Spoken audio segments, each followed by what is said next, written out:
Le 31 mars 2025, un séisme politique frappe la France.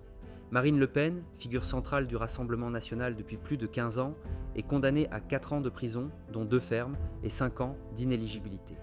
Une décision historique qui pourrait bien redistribuer toutes les cartes à droite et à l'extrême droite. Marine Le Pen est reconnue coupable de détournement de fonds publics dans l'affaire dite des assistants parlementaires européens. Le jugement pointe du doigt une organisation structurée, mise en place dès les années 2010 pour rémunérer avec des fonds européens des collaborateurs travaillant en réalité pour le parti. Résultat, une amende de 100 000 €, de la prison et surtout une inéligibilité immédiate. Une première pour une finaliste de 2 élections présidentielles consécutives. Très rapidement, la principale intéressée contre-attaque. Elle dénonce une décision politique, une instrumentalisation de la justice, et annonce son intention de faire appel.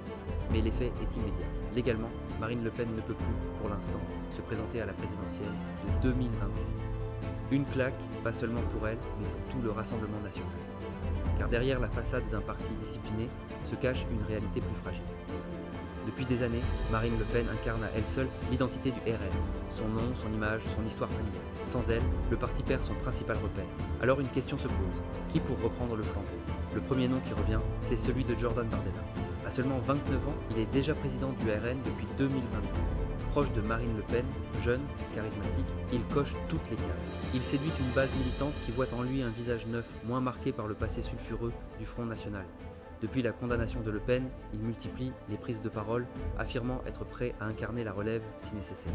Mais la tâche est plus compliquée qu'il n'y paraît. Car si Bardella plaît à l'électorat RN, il divise aussi en interne. Certains cadres historiques le jugent trop lisse, trop timoré, incapable de faire face à la violence d'une campagne présidentielle. D'autres redoutent qu'il soit simplement le prolongement d'un appareil sans projet profond. Et surtout, dans l'ombre, une autre figure réapparaît, Marion Maréchal. La nièce de Marine Le Pen n'a jamais totalement quitté la scène politique. Son retour, d'abord via Reconquête aux côtés d'Éric Zemmour, puis son repositionnement dans un axe plus institutionnel, en fait une rivale crédible. Brillante oratrice, plus ancrée sur une ligne identitaire et conservatrice assumée, elle séduit une frange de la droite radicale qui n'a jamais totalement adhéré au recentrage opéré par Marine Le Pen. Le risque pour le RN, une guerre de succession, une fracture entre les bardélistes, les marinistes et les maréchalistes. Car si la condamnation de Le Pen a gelé ses ambitions, elle a aussi libéré les tensions internes. Le parti, jusqu'ici structuré autour d'un leadership indiscutable, doit désormais survivre à l'après-Le Pen. À l'international, les soutiens affluent. Donald Trump, Matteo Salvini, Viktor Orban, tous dénoncent une cabale judiciaire. Le Pen devient, aux yeux de cette droite radicale mondiale, une martyre de l'establishment. Ce soutien symbolique est fort, mais il ne résout rien sur le plan électoral français. Car si Le Pen ne revient pas en 2026 via l'appel, c'est une présidentielle sans elle qui se présente. Alors quelles options pour 2027 ? Si Bardella parvient à maintenir l'unité du parti, à renforcer son autorité et à s'imposer dans les sondages, il sera le candidat naturel. Mais il devra affronter une concurrence féroce, y compris à droite. Éric Ciotti veut relancer les Républicains, Marion Maréchal pourrait se présenter en solo, et Reconquête prépare déjà son retour. Autre hypothèse, le chaos. Des dissidences, des recompositions, une partie du RN qui s'allie à Zemmour, une autre qui se recentre.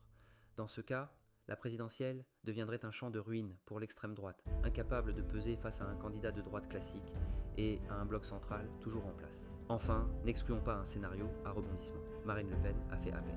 Et si la décision est annulée ou révisée à l'été 2026, elle pourrait revenir dans la course, en mode comeback triomphal. Ce serait risqué, clivant, mais dans un électorat attaché à sa figure, cela pourrait suffire pour relancer sa candidature.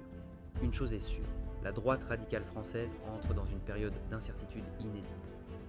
Le Rassemblement national, longtemps structuré autour d'un seul nom, va devoir apprendre à vivre sans Marine Le Pen, ou prier pour son retour.